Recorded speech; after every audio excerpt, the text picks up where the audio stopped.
Flexibility की। इसी में पहला अभ्यास जो हम अभ्यास करेंगे उसका नाम है Pada Prasara Padottanasana, means wide leg forward fold. इस अभ्यास के लिए पैरों को जितना संभव हो सके दूर रखकर खड़े होना है। श्वास को लेते हुए और श्वास को छोड़ते हुए आपको आगे की तरफ झुकना है। ये झुकाव आपकी कमर से होना चाहिए। श्वास लेते हुए पुनः प्रारंभिक स्थिति में आएंगे। यह क्रिया आपके शरीर को तैयार करेगी इस अंतिम स्थिति में पहुंचने के लिए। जिन लोगों को कमर की गंभीर चोट है, किसी प्रकार का ऑपरेशन हुआ है, उन लोगों को इस अभ्यास से बचना चाहिए। मासिक धर्म, सांस और हृदय संबंधी समस्याओं में इस अभ्यास को ना करें।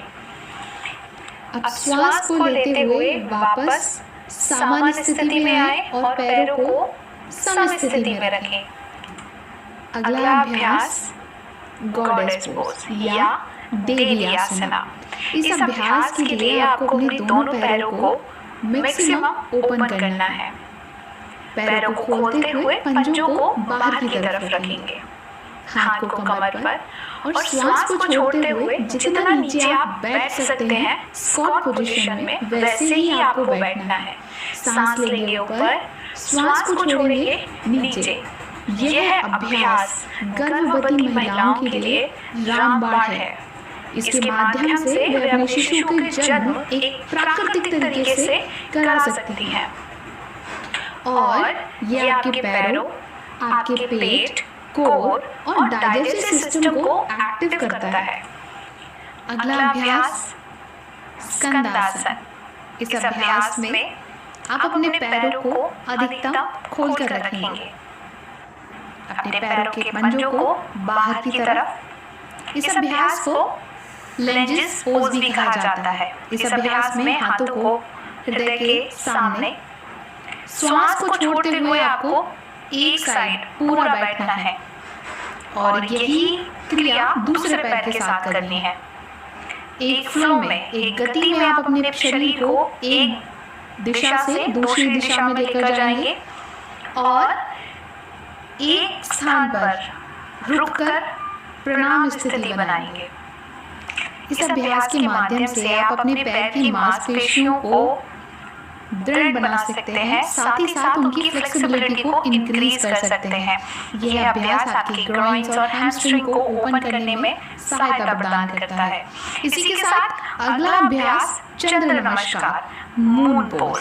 इस अभ्यास के लिए अपने दाहिने पैर को आगे की तरफ मैक्सिमम दूरी पर रखना है। पीछे वाले पैर को धीरे से मोड़ते हुए जमीन पर रखेंगे। श्वास लेते हुए हाथों को जितना संभव हो सके पीछे की ओर लेकर जाना है और कमर को मोड़ने का प्रयास करेंगे। श्वास लेते हुए हाथों को ऊपर और श्वास छोड़ते हुए हाथों को नीचे लाएंगे। अब दूसरी दिशा से इस अभ्यास को दोहराएंगे। श्वास लेते हुए हाथों, चंद्र जैसी आकृति आपको अपने शरीर से बनानी है।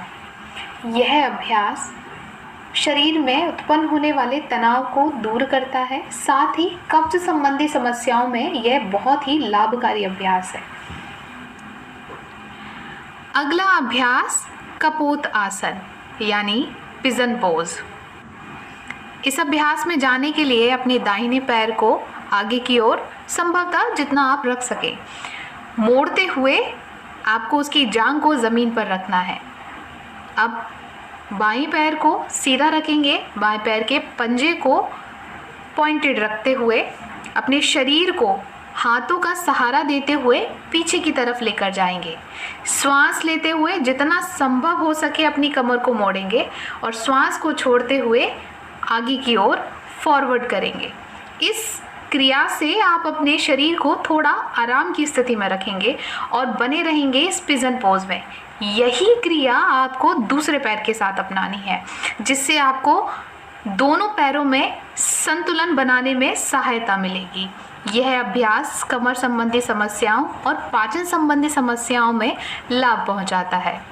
इस वीडियो को उन सभी के साथ शेयर करें